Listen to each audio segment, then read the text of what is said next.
You've taken your first step into a larger world. Is everyone excited to be at Star Wars Celebration? My mind exploded. Star Wars has the best fans. This is amazing! It's an incredible family experience for a lot of people. It's awesome! Awesome. So awesome!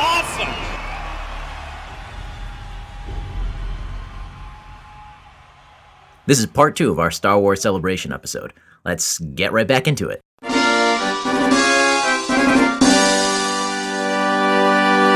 Some of the other panels we went to was the music of Rogue One. My stepdaughter's huge into music. She's a pianist. So we wanted to check this one out, and I wanted to go because Rogue One is touted as the least best of the Star Wars soundtracks because it's not by John Williams. It's the first time we don't have a John Williams score. So we watched this, what's his name? David Collins. David Collins. He basically had a one-man show. Well, to frame it, he has a podcast on Rebel Force Radio called Star Wars Oxygen, where once a month, him and one of the hosts of that podcast, for the last 3 years, they've been going through the Star Wars saga from the beginning, analyzing and breaking down the music of John Williams. And I've listened to almost all the episodes, and it is just fucking fascinating. I know nothing about music. I can't carry a fucking beat to save my goddamn life. And no, you cannot. Thank you, Roy. And the stuff I learn from him on these podcasts about John Williams and about the way he conducts the music, he creates the music, the super, super subtle things, it's amazing. I mean, I don't want to, I'm not saying go listen to a rival podcast, but then we're not even in the same league. Go to Star Wars, go to Rebel Force Radio and look up Star Wars Oxygen. You'll be blown away. I always come away with a new appreciation for every aspect of Star Wars music, more so than I already had by listening to his podcast. It felt like I watched a Star Wars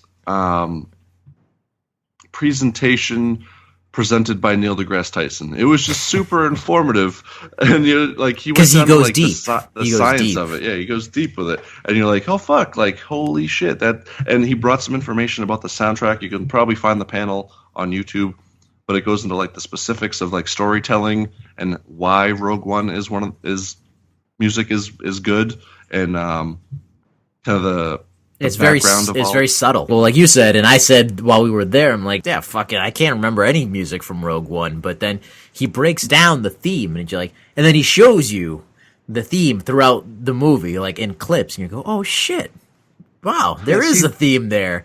And then he even shows how the composer brought in very, very subtle things, like these little fucking horns that are in A New Hope that apparently like carry the mission of the Death Star plans musically, and they're just like a little like quick little fucking horns that you don't even fucking notice until he brings it to your attention. You go, whoa, mind fucking blown. See, he did that a couple of times. Like he'd drop a bomb and then he would go. That was one thing about Rogue One. The music, it wasn't bad. The music, I remember when we did a review on it. The music was never bad. It just didn't feel, until it touched on the nostalgia of the OT, it didn't feel memorable. You know what I mean? Like in my head, I still can't pick out a piece. Only the ones that actually had those callbacks. Yeah. You know what I mean? Well, like I said, like this guy goes into it, and is it true that he had a really small time frame to do this in? Yeah, I think it was like 4 weeks or something. Yeah, I read that usually you have, a year to put together, or 6 months to put together the orchestra soundtrack for a movie, and this guy did it in like under a month. Yeah. That's pretty incredible. I mean, the guy gets serious props. Props. He did Up, too, apparently. So that was day 1 and day 2, and then the major one we wanted to see was Rebels, and Cuba was like, I don't think we're going to get wristbands at all. We're not going to get wristbands. Because that was the major panel of that day. I'm waking up at 5. If you're not up, you're not up. But I'm fucking waking up at 5. You can take an Uber. I'm getting those goddamn wristbands. So That was one of the ones where he was a mile ahead of us. So was it you just show up the earliest, like early bird gets the worm? Pretty much. Show up, you get the... Yeah. Oh, okay. So we get there. We got the wristbands for the ones we wanted, which is Rebels and Battlefront, the major panels for that day. And Rebels was the first one we saw, which was really cool. They kind of like it was long-winded in the beginning because they were giving away stupid shit and like wasn't ready for the panel in general. But we got there. They like discussed 40 minutes early. Yeah, but they they discussed a lot of how we got to this point, like all of season 3, and that season 4 is going to be about spoilers. Yeah, totally spoiler. Okay, spoiler warning. Spoiler warning. So, basically, Dave Filoni got up there and said, we're doing season 4. It's going to be crazy. It's going to be amazing, and I'm definitely dark. It's going to be dark, and I know the pain of when a series ends and you don't have the say. So season 4 is going to be the last season of Rebels. He didn't announce. Goddamn. He didn't announce what's next. But he said there's something next. There's something next, and his shirt changed when the lights went off. Right, when the live stream went off. They showed the trailer, and then the lights came back on. And they're like, we're going to show the trailer like one more time, guys. And he's like, goodbye, everybody in the live stream. And then the trailer went again, and when lights came back on, so he's wearing a t-shirt, black t-shirt that says, Ahsoka lives with a question mark under it. And then when the lights came on the second time, the t-shirt said, Ahsoka lives with an exclamation point under it. And he didn't reference it at all. He's just like completely like just casual about it, which is great. Yeah. Easter egg in it. Absolutely. But we got to see the first episode of season 4 before it airs in like 8 months, so that was pretty sweet. Yep. Which spoiler, Bo-Katan is back. Yeah. Nothing, Roy? Nothing from you? No? Did you even get that far in Clone Wars? In Rebels? No. No, in Clone Wars. Wait, who did you say? Bo-Katan from the Mandalorian episodes. No, man. I hopped around because a lot of that shit... fired! Dude, come on, Throw my shit down. That Clone Wars, a lot of one of the people that they're bringing into season 4 is Thrawn's Imperial Guard there or whatever. Yeah. What's his name? Rook. They said it's apparently Timothy. Are they actually Nogri? I'm assuming. I mean, they said it's some him species we've never seen before, so plucked from the EU. And according to Filoni, Timothy Zahn said that it's pronounced Rook. he was like, that's what Tim said. I always just called him Rook. Yeah, well, we don't have Nogri throats, so yeah. He's like a Hebrew. So yeah, that definitely means they're bringing as much EU as they possibly can because they've all grown up with the Thrawn trilogy and that was the only thing I didn't like about Zahn is that he always tried to make his stuff sound too exotic. Like one of his in the Thrawn trilogy, nobody knows how to pronounce any of the shit. It's not like Coruscant where you can kind of sound it out. Dude, you're kidding me? For the first like 10 years of its existence, I called it Coruscant. Yeah, well, I mean, but that's close enough. But was it Myrkyr, Myrkyr or some shit? Right. That's one of the planets. Yalsel Miri. I don't even know if that's how you pronounce it. I think it's Yes. The creatures that repel the Force. Yeah. Nogri. Like you never know how to pronounce any of the shit. His books are kind of hard to read. But remember Luke with the clone with two Ks. Two U's. Luke. So you had Luke. Yeah, you had Luke and Luke. I don't know. Just his shit was hard to. It was fun, but it was kind of. He made it too exotic. It was a product of the early '90s, late '80s. He had a panel too. We didn't get to it. Season 4, we were like speculating, like what's going to be after season 4 of Clone Wars, and I said I wanted to see after Return of the Jedi. I wanted to see some shit that was canon after Return of the Jedi. Next panel we go into is Battlefront. And they announce a first-person campaign, exactly that. It's going to single-player campaign, and you get to see from Endor the Death Star explode, and it's all from the point of view of the Empire. And I don't know if there's the creative director or whatever, but he's like, you could definitely tell he's an Empire fan. He's Oh like, yeah, definitely, yeah. I think he was like the story was my director or favorite. something like that. Yeah. So yeah, it's he's supposed to be from the point of view of Inferno Squad, like an elite Imperial Special Forces team that, like, I guess you could. They're kind of like they're kind of like Wraith Squadron from the old X-wing books because they can pilot, they can fight on the ground, they can do sabotage and infiltration. Yeah, exactly. It's like the Imperial version of that.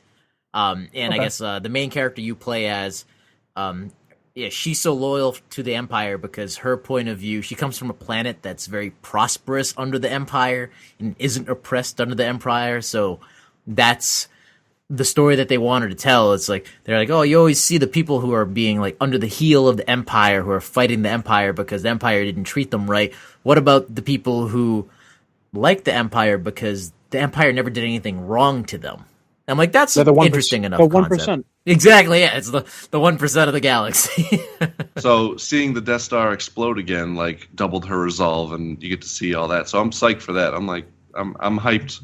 I'm super hyped for that game because it looks like they took all the criticisms that the first one had, and you know as much as I do, that had a lot of criticisms, and well worth it. They're adding in classes, they're adding in customization. Not only can you customize your characters, but you can customize your ships, make those like your own. You can customize the hero classes. You can customize the hero classes. They did away with the season pass, I think, because everyone was super pissed off about that. Hopefully they do something where, like, it's not DLC dependent like EA wants it to be, I'm sure. But yeah, but they already announced DLC on day one, and they got so many fucking boos.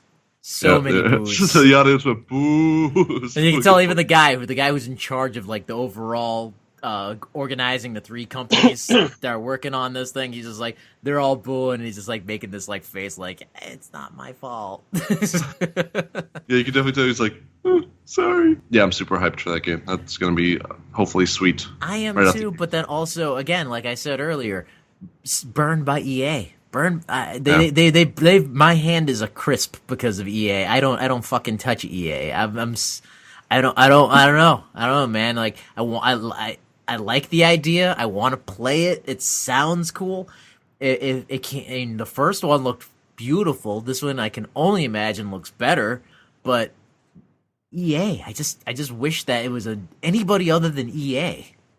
Unfortunately, I mean, but people need to vote with their dollars when it comes to this shit, and I think a lot did when it came to the Star Wars Battlefront, because like I had that pre-ordered when it came out, played the beta, and fucking canceled that shit, and then I didn't buy it until a year later when it was $40 and I could get all the shit. So. Oh, you also should have seen how upset Aaron was that he didn't win a PlayStation 4. Because I guess like if you reach under your seat right now, you get this exclusive PlayStation 4 that we only have 4 of, and the 2 of you here will get them. And everybody's like flipping their fucking chairs over and everything. And Aaron's like, no, didn't win the PlayStation 4. That's not what I said. I said, QB, you picked the wrong seats, you dick. Right, he's blaming me. We're pretty close. Yeah.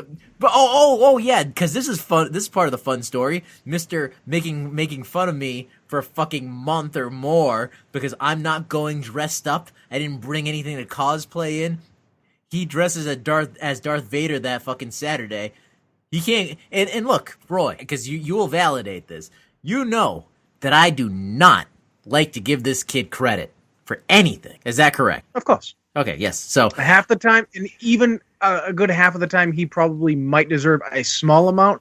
You still withhold it. Absolutely. I do not like him. I don't. Despite what people think, I don't like him. I don't like him at all. That's all. So I don't like giving him credit.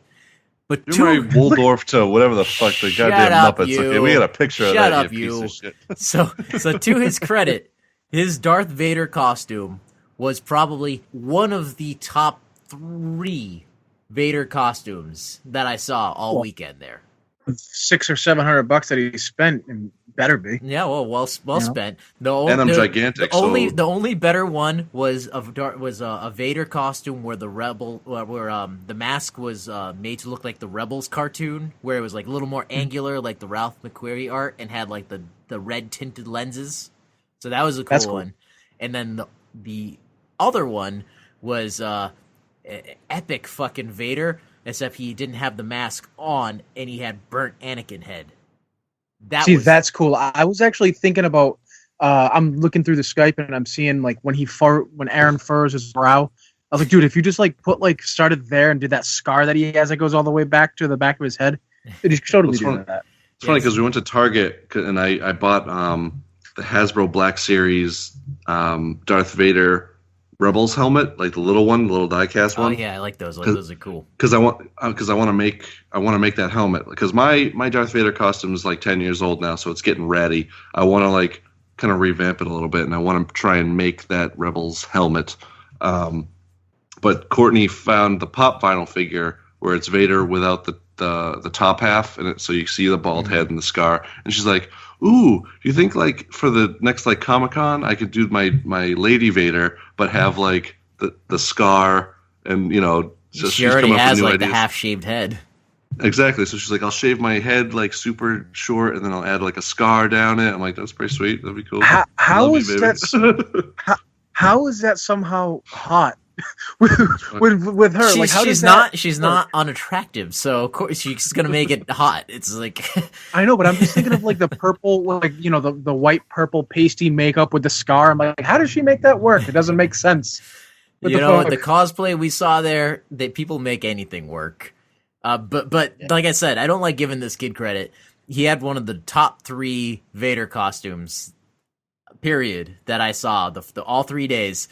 He couldn't go 5 feet without getting stopped for pictures. And he's making fun of me before we get there for a good solid month. Oh, you're gonna feel so awkward walking around not wearing anything. You're gonna be the only one not wearing anything. That's a lie. Because there's plenty of people that weren't wearing shit. You could have took the stormtrooper. Yeah, and sweat my balls off. So the Saturday when he wore it was the day that we got up the earliest to get there. We got there. He ran way ahead of us to get his fucking bracelets to get into the panels, and then with we my cut Kylo up. Ren stepdaughter. and then he went back to the car, dressed up as Vader, and then came back, handed out the fucking sunglass things. Then it was like maybe 7 o'clock, 8 o'clock at that point, maybe. After you took that fucking costume off at the end of a hot Florida day, I would not want to be in the room. See, that's the best part of my story. That's the best part of my story. It was only about 8:30 in the morning. We went to go get breakfast before our panel at 11 o'clock, and we're standing in line to get some food. And he's like, he like lifts his helmet. He's literally just dripping sweat, and he goes, "I think I need to go change." I'm like, "It's fucking 8:30 in the morning, you goddamn motherfucking cocksucking piece of shit. You're making fun of me, and you want to leave before the fucking convention even opens. An hour and a half before the fucking thing opens, you want to take off this goddamn Darth Vader costume." Well, the thing was so my boots, the boots I have. Wow, my boot put a hole in my foot. There was people in full-on Stormtrooper, Mandalorian, Wookiee costumes that were there all fucking day. All day long. You know what kind of blisters and swass they got? You fucking pussy piece of shit. Yeah, I wouldn't even want to be on the same floor when he cracked that costume on. It would have took it off. Would have smelled like just a leather wrapped foot and balls. He sat through the panel and then he went to go change. But man, dude, I'm telling you, if he kept that costume on, he could have gotten, that would have been your pass more than the exhibitor pass. I guarantee you, if you tried, you could have gotten into that Slave Leia photo shoot if you wanted to. I walked by it going like, "Put some clothes on. You're dressed like a hussy." My only complaint about Aaron's costume, it looks great in the pictures, but you need to invest in just a hilt for a lightsaber, so you don't have to carry around the whole thing with the blade. Yeah, I mean, I had the actual hilt because the one that Cuba broke from swinging it. I have just the hilt. I didn't break it. The thing I need is a hook for my belt to hook it on. Yeah, you just get like a set of D-rings or something, so you don't even have to take it off. It would look much cooler, like instead of tucking away like a samurai sword. So I mean, I have it, and it's like the official like heavy metal one, so it looks good. I just need the hook. Man, there's the main entrance of the building was where all the cosplayers were hanging out and taking pictures and doing all sorts of stupid, silly shit. Aaron could have spent a day there from dusk till dawn if he stayed in his Darth Vader costume. Yeah, dude, talking about the cosplay, dude, there's some fucking great cosplay. I mean, I didn't even get half of it, and then looking at pictures and YouTube videos, I didn't even see half of it. And especially on Saturday when you were at the Hasbro panel and doing a couple other things, I ran away from you. I said, "Fuck this guy," and let's just walk around. Let's do our own thing. Which is ridiculous because the Hasbro panel, like the podcast is about modern retro, like old is new again, and the Hasbro panel was all about old is new again. They showed like. If you go to the Facebook, I posted all the pictures from their presentation, but it was like all the old toys that they never officially got to come out with because they had found a folder from the original guy at Kenner who was designing all these, and he was on the panel, and he had all these illustrations, all these mock-ups with like foam core board, and all these actual toys, photography of toys we never got to see. So like a dual cockpitted X-Wing, the actual clone troopers, what they were going to go with, some great shit. And then they started talking about the Black Series. So the guy that I know at Hasbro, I ran into him at a Target looking for a lightsaber, and it turns out he is the head designer for the Black Series figures. So I'm like, fuck. So he's going into all the new toys that are coming out. They're coming out with a Jaina Solo that looks amazing. It does look sweet, Roy. She's got the Han smirk. She does. I know. I saw it with her purple lightsaber and everything. Yeah. Yeah, it looks awesome. They're coming out with a sweet Thrawn in the package. Like has a Thrawn and it opens up and it looks like his room and it has all like these cool art. It's like fixtures a $60. I think it was like $60 for that Thrawn Black Series. All the Black Series stuff that they're coming out with, like Rey's speeder, like you can open up and it's almost like those books that show the mechanics of Star Wars. Oh wow. Yeah, so it's super detailed. So all those figures are going to be amazing. But then they also announced, because back in the day, you know how they used to come up with like all the toys of all the different aliens and like the Cantina aliens that you don't see that anymore. You don't see the detail in all the little micro characters in the toys, like represented in toys anymore. Mm-hmm. Yeah. They announced a vintage collection, and it's going to be like the Black Series, only it's going to be all that shit. So it's going to be all the all new redesigns of those characters and all the movies going forward. So it'll be like all the tertiary characters, like the random, like the Max Rebo band and all that shit, like just random. That's cool. I like that. The guy on Cloud City running around with the ice cream maker. You know, I saw like panel, 5 of those dudes cosplaying also. Like this panel was right up Modern Retro Cast's alley. Like, and I'm glad that 1/3 of Modern Retro Cast made it to it. But you know what? I had to take a fucking break from you. God damn it. your ball and foot smelling leather ass. Oh, speaking of ball and foot smelling leather ass, on our way back, dude, and I'm glad I didn't get to experience it, but I'm sure Courtney did. So you had you ate a fucking you ate some nasty shit on the way back. We stopped at like what's it called? A Steak and Shake or something like that. It's like a burger. It's like a Southern burger joint. So you had like the Meat Lovers burger, which was like a burger stuffed with bacon, stuffed with a hot dog, stuffed with cheese, right? Yeah. And a bunch of lost me at the hot dog, but you had me up the total. There were like a bunch of French fries, like legit, just greasy, smelly, generic French fries. Yeah. Yeah. Okay. So, so like maybe 4 hours later, after eating that, this dude has, what was it again? A buffalo steak and cheese from a Wawa. It was a buffalo and cheese. So yeah. So we got home about 2 a.m. that day. Thankfully, his ass didn't fucking leak. But at some point, that's a toxic mixture. Did you just like gas bomb your house? Did all your plants die? No, I woke up at 2 a.m. and I took a crap, but it was one of those ones where you have to rock back and forth and pray to God, take off your shirt. You're just like, oh my God, I'm gonna die. Don't rip me in half, please. I hate those. The sweat. No, cold sweats. I was gonna say the shit where you feel really cold. You've got goosebumps, but you've also got a hot sweat on your forehead for some reason. You're trying to shit, but only pee's coming out. You're actually shivering, and then you start to shit, and it's like you're shitting through a straw and not even touching the sides. Oh, goddamn. It just burns. Yeah, so it just singes your ass hairs. That's Dude, how it happens. are we telling shit stories now? Because No. No. Okay, I was gonna say I had an experience at my kid's softball field the other day. Early this No, week. stop. That's I ran. That's enough. This is road trip shits.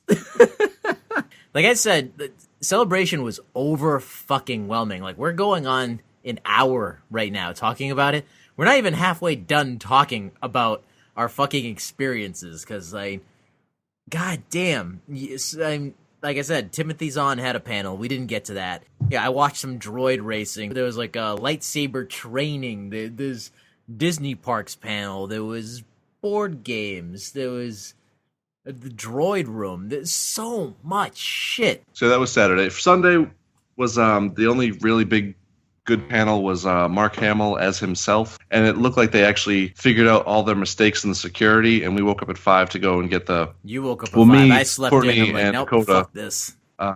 Woke up early to go try and get those wristbands. We probably could have, but they wouldn't let us in the door like they used to. Like we waved it, and they're like, "Oh, you know." Yeah, they said like, you're too early for exhibitors. Yeah. I'm like, fuck you. I was like, why does no security guard know what the fuck they're doing here? Like, yeah, that is pissed. all right. So that's one big complaint about Celebration was that internally security was a fucking mess. Like they locked certain doors and didn't have access to them. And you're like, I'm an exhibitor. They're like, oh, I'm sorry, the door's locked, but I can't open it. That's like, okay. So like when you were changing as Darth Vader, because it was so early, we didn't eat and we rushed and everything. My daughter wasn't feeling good, so I tried to get her breakfast, but the line was just stupid. So I'm like, let's go outside, get you some fresh air. We go outside, and then she started feeling better. Go back in, and then I have to cut the line of everybody again. I had to flag down the big lady who was the head of security and be like, hey, I'm an exhibitor. So she got me through the metal detector and everything without the stupid bag check and everything. But instead of just like letting me walk where I wanted to, she was like, all right, come on, follow me. I'm like, okay. And she's like, all right, go. The exhibitors are that way. Go. One of the people down there will let you in through the doors into the exhibitor hall. I'm like, all right, fine, whatever. I'll loop around. So I go down there and I'm like, yeah, exhibitor badge. And she's like, oh, I'm sorry, the doors are locked. I'm like, yeah, but your boss just said that you'd let me in. She's like, oh, I don't have the key. The doors are locked. Try the next section. I'm like, okay, go over to the next section. Oh, and I'm like, hey, exhibitor. And then the person goes, oh, I just shut the door and it's locked. I'm like, God fucking damn it. So I go to the next section. And that person goes, no, exhibitors don't come here. Exhibitors are halls A, B, and C. I'm like at hall G. And I'm like, fuck you, motherfucker. So I walk all the way down to halls A, B, and C. And that's where the cafes and little food places where we've been eating most of the time are there. There's also a food court, which in like the main area, which it just sucks and super, super huge line. So we get down to that area. It's too early for those places to be open. And I'm like, so I go, okay, can I get in over here? Exhibitor badge. And the person goes, no, exhibitors enter down that way. I'm like, everyone down that way, just send me down this way. And they're like, well, I don't know what they're talking about. I'm like, God damn you. So I see people coming down the escalators with coffee, and I know there's a cafe up on the second floor. And I asked the wrong old man, and I said to this guy who looked confused, who's a security guard, and I said, hey, is the cafe up there open? He goes, what are you trying to do? I'm like, is the cafe open to get up to the second level? Is this cafe open up there? He goes, where are you trying to go? I'm like, look, I'm an exhibitor. Is the fucking breakfast place up there open? He goes, there's a food court. I know there's a fucking food court. Is the cafe open? He's like, where are you trying to go? And I didn't say a word. I turned around and walked back the other way. I'm like, fuck you, old man. And I saw him later after it opened. And Roy, I should have taken a picture. Imagine being 75 years old, not knowing what Star Wars is, and you work at a convention center, and suddenly the last 2 days have been full of very weird people in weird costumes. The face you are probably picturing in your head, this guy was making as I walked by him later on in the day. He was just looking at everybody with his jaw open, he was like darting his head back and forth like a confused dog. Well, that's because he's looking at all the Star Wars fans in the same way that we would look when we look around at people at a furry convention. You know what I mean? Just not comprehensible. Yeah, I will say what that the fuck is going on? this celebration was very disappointing. I've been to like San Diego Comicon, which is very like they have this shit down pat, but I guess this celebration used a new company. Tops put this on. From what I understand, this is their first time putting it on. And it shows. There was the security was terrible. No one knew what the fuck they were doing. But also the actual panels and things that. So the vendor floor was sparse. Like they had the usual stuff like the Hasbros and the Rubies and things of that nature. So it had a variety, but it wasn't stock full. Like you could have fit quality, at least like though. 7. I'd say for the most yeah, part, it was the quality vendors stuff was quality. for sure. But they could have had like a lot more. They could have fit a lot more. Maybe like had some competition in there a little bit. But also the panels themselves. So there was 2 major panels a day, and they were always sold out because there wasn't any variance. Like Cuba said, no one knew that John Williams was going to have a concert. Like they should have had him, having a panel talking about the music, or the actual guy who composed the Rogue One soundtrack. I get the doing a having panel. surprise things. I just think they weren't on point with the wristbands. People didn't know that you needed a wristband, and then if they did know, they only thought it was for certain ones, not everything. So there's And you people can that only go went to there 2 with. Yes, they limited it to 2 wristbands at a time. a day. Yeah. No, not a day. You could go to 1 a.m, get another wristband if it was still available, and replace that wristband. You just take off that one. But You couldn't get into 3 lines and have 3 wristbands. So it was like, the fuck.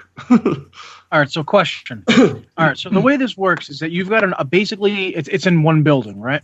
Very, very large building. Yes. A very large building. Okay. So, and you've got a main open area with several, we'll say, rooms or halls or whatever, where they're doing these panels or whatever it is. No. So, okay. Well, I've never been, so I don't know what it is. Yeah, there's the main vendor floor.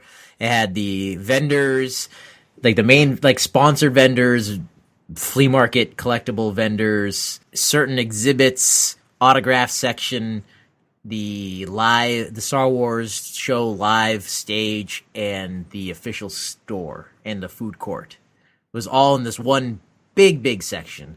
But then outside of that were different hallways on 2 different levels with various rooms that had other smaller panels and other exhibits in them. And then up on the 3rd level was theater rooms where the main stage was, and then other stages where they broadcast the main stage panels too. Okay. Now, it's possible to have gone and actually not been able to see any of those panels and discussions and stuff like that if you didn't get these wristbands? Not live. The You could major watch ones. them. You could stream them live on StarWars.com as they were going. Yeah.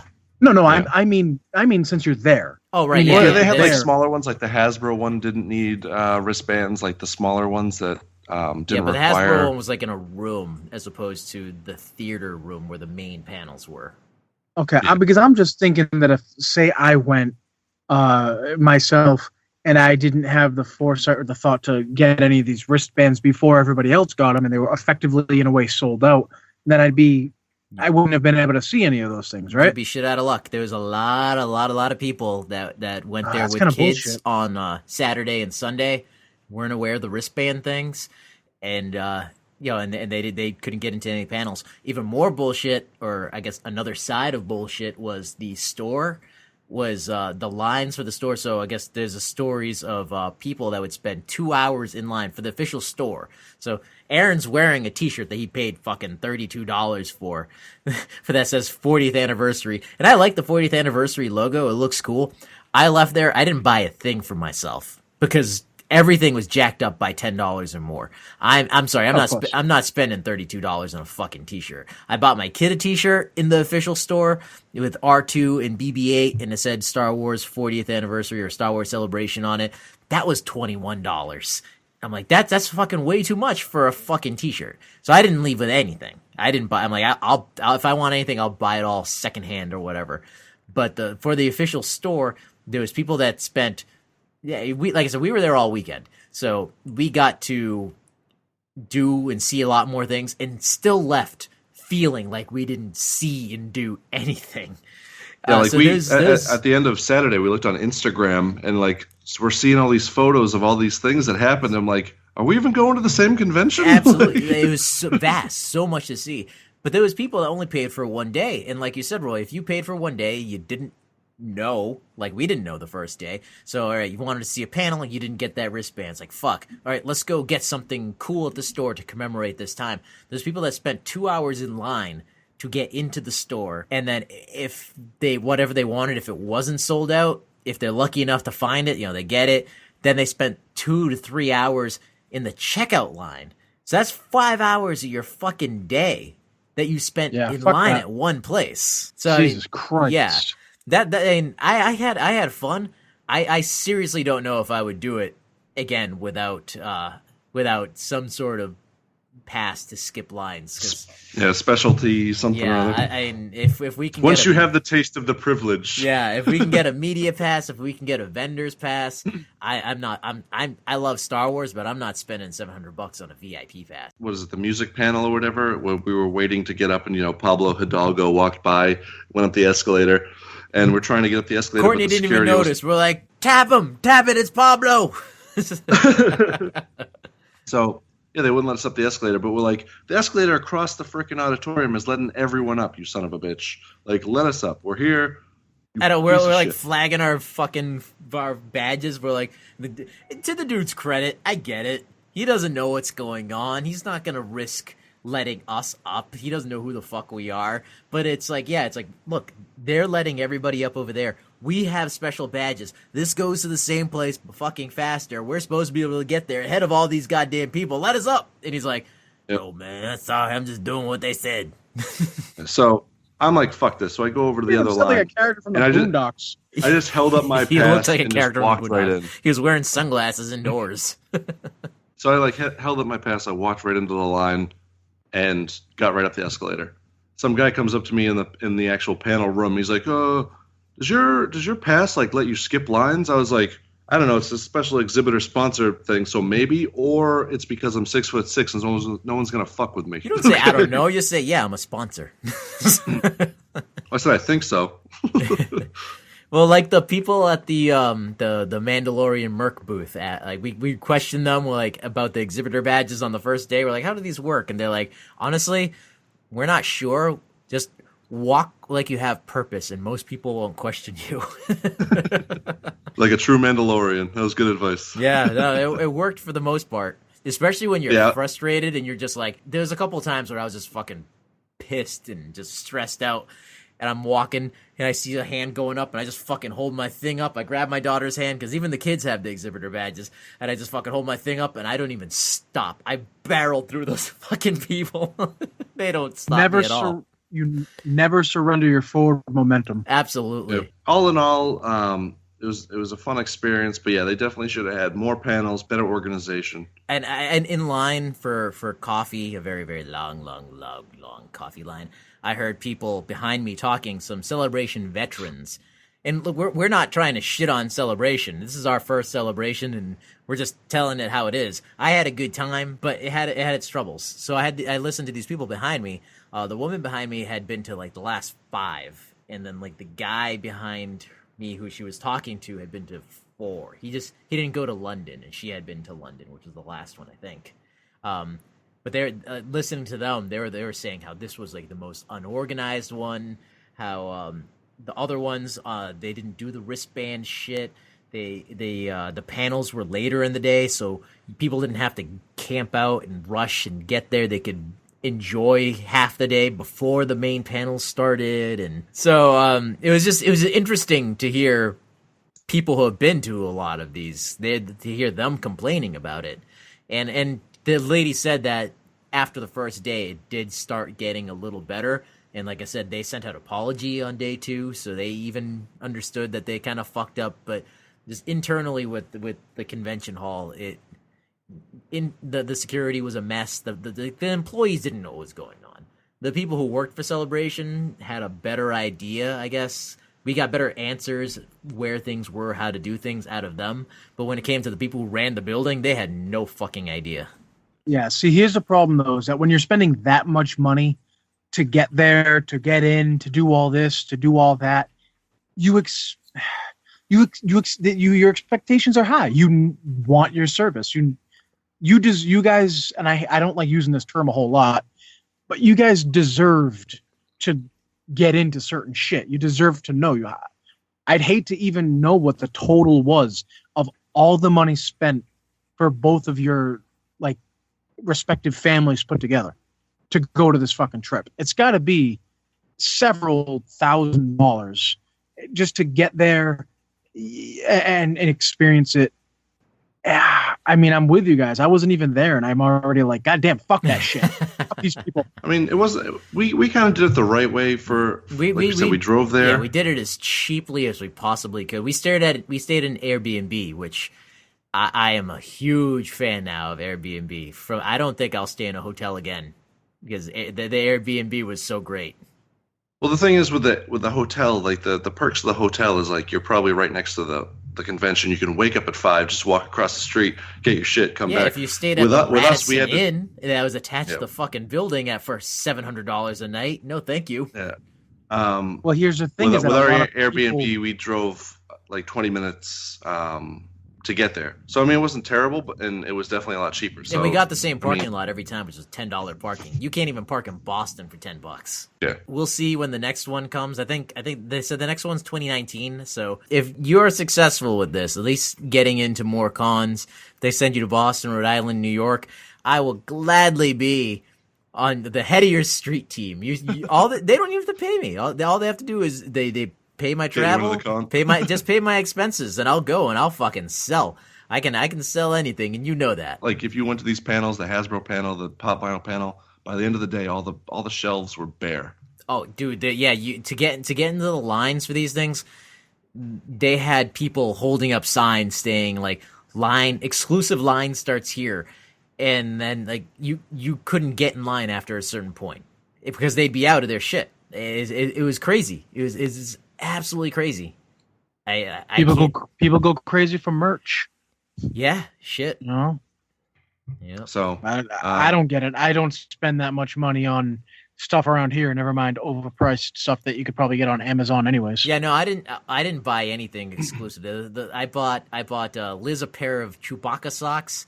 I bought Ben a Jabba the Hutt plushie, and I bought Kylie a Tauntaun plushie, and I probably spent $30 on all of that. I was gonna say $1,200.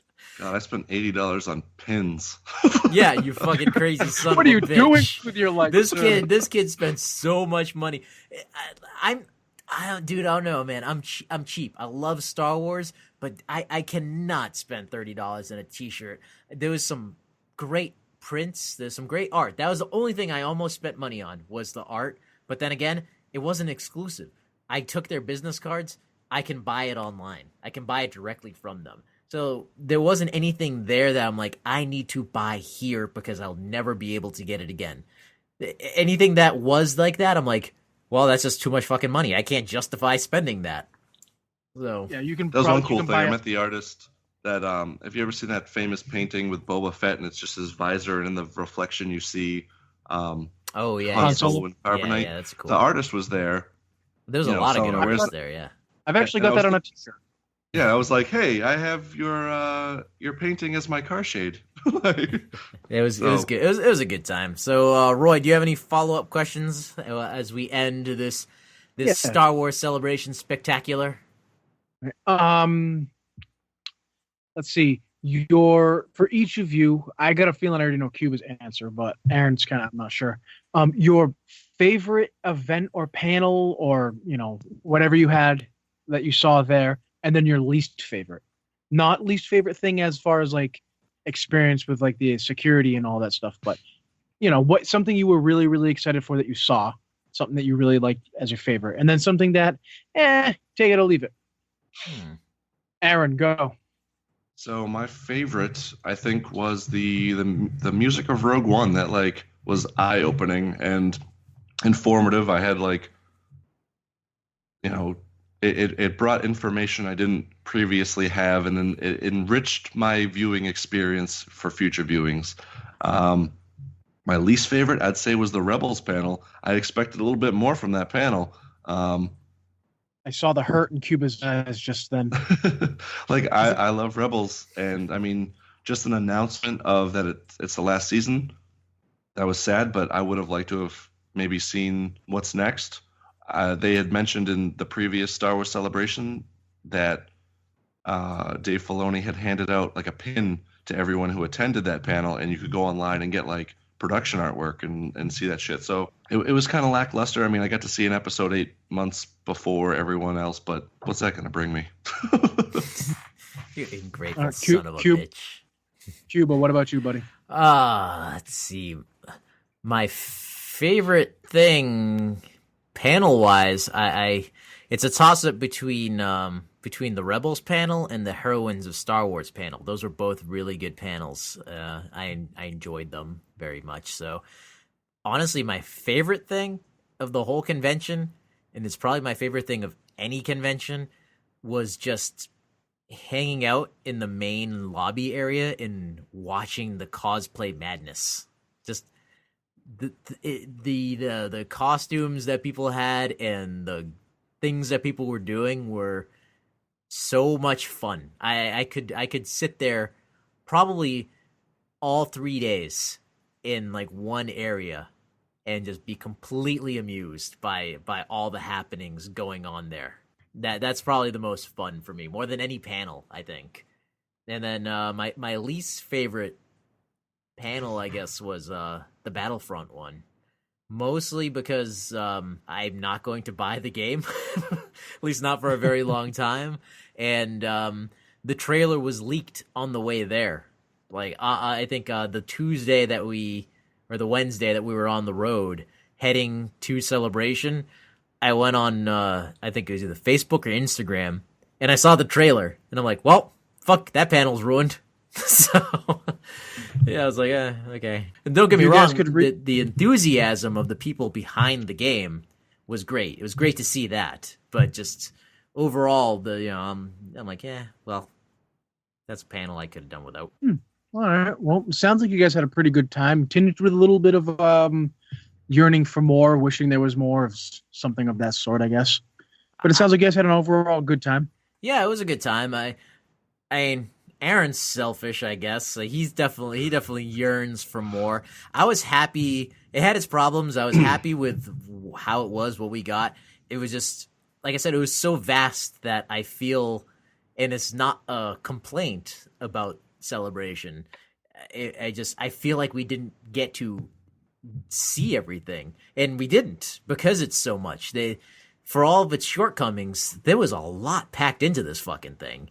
There's so much that we wanted to see, couldn't get to, forgot to get to, got distracted by something else. So there definitely was no lack of content to this. The organization could have been better. Oh, it sounds like there's a lot of cool selfish. stuff. Like, I've been to San Diego Comicon, so I kind of have that reference as like that's the mecca of all geekdom for the range of geekdom. Every panel, there were so many panels there that it was insane. But every panel that you went into had relevant giveaway stuff. So like immediately walking into the door, it'd be like, have this cool T-shirt. But again, you're being so materialistic. You just want stuff. Gimme. Just enjoy the experience. Again, you enjoy the experience, but it's also like now you get to walk away with a piece of it and be like, okay, like I got to see this, and now I get to show that I got to see this. See, this is the difference between me and you. If like my house burns down, it's like I have my memories and my experiences. It's like, okay, I'll grab a photo album or a backup drive that has all my pictures in it. If your house burns down, you're gonna cry about all the material toys that you fucking lost. Well, I mean, I still have a T-shirt from 2008, that San Diego Comic-Con, for the True Blood panel. It's a T-shirt that says "Friends don't let friends drink friends." Like, but every time I look at it, I it's just a T-shirt. But I'm like, oh, I remember that time. That was a good time. Yeah, but you need the T-shirt to remind you of the time. It brings back the nostalgia feelings. You can always take a picture of your family, Cuba. You can't, but that limited edition, unopened, still in the box toy, you're not going to get another one. Still in the box family. A T-shirt. Like people give away T-shirts for everything. You can go down to the Boston Marathon and get a T-shirt. People are shooting them out of cannons everywhere you go. I feel that it's almost like you're $1 billion fucking franchise. You couldn't even spring for just like giving away T-shirts for like that just say Rebels or something on it. Well, maybe next time after they get it after this year and they've figured out their shit. But the next one coming up is the Boston Comicon. I think me and you are going on Saturday. Roy, I don't know if you've bought your ticket or if you're going at all, but you should. No, nobody said anything to me, but it's okay. I know. I'm just not part of the cool guy crew. Yeah, it was on our group message like 3 weeks ago. You saw it. I'm sure it. For the Boston one, we were talking about it. When is it? It's all good. When is it? It's sometime in August. I don't know. There's a few cons coming up, but I want to get this podcast into the Boston one. It's not going to happen this year, but hopefully the following year, once we just kind of keep growing, and we keep growing by listeners, by you guys like you. That I want to give a little shout out to Superfan Mike. He sent us a nice email yesterday talking about our last episode, Nostalgia Goggles. And he brought up Thunderbirds, if anybody remembers that one. It's kind of like it's the old show from the 60s with the marionettes that the South Park guys parodied in Team America, World Police. Oh, nice. And he said kind words about that episode in this podcast. So again, thank you, Mike, for always listening. Thank you, everybody else who is always listening. We are on anywhere and everywhere that you can possibly listen to podcasts. I've just thrown us out there like a big fishing net. So if you are if you're on Apple products, if you're on Google products, if you're on phone, laptop, tablets, we are wherever you want to listen to. We're also on YouTube. We have not T Fury.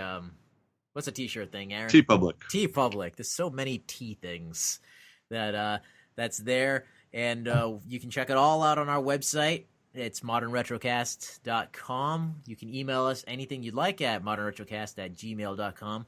We are now on Instagram. I highly suggest you go check out our Instagram. A lot of the pictures from Celebration are on Instagram as Instagram stories. I always neglect Twitter, but we're on Twitter. Forget the Twitter and really go over to the Instagram and the Facebook because those are kind of our primary things. We have a lot of things coming up, like I had mentioned in a previous episode. We got a Doctor Who episode coming up that I'm organizing, and there's going to be some more surprises. I believe we got our own mystery box that will be coming soon for you to win. So keep an eye out on that one. Head over to YouTube as well. Gonna have some videos, more videos coming up. We just have Cuba's interview, get to know us at the podcast. Roy's interview just landed last Wednesday, and mine will be coming up shortly. People liked Roy, apparently, even if they were spam. We got the most views. No, they weren't spam. It was like great video. And no, I had to approve the comments because they were likely spam. It said. Oh. hey, I'll take what I can get. Come Absolutely. Hey, spam is good. Spam is. Spam. Anyways, thanks for listening, guys. This has been an extra long one, and I was just so excited for Celebration. If you went to Celebration and we missed you there, why don't you give us your experience? Tell us what you thought. Tell us what you saw. Post what you thought. Share with us on Instagram or anywhere else that we are. Have a good night, guys. Enjoy. See you later.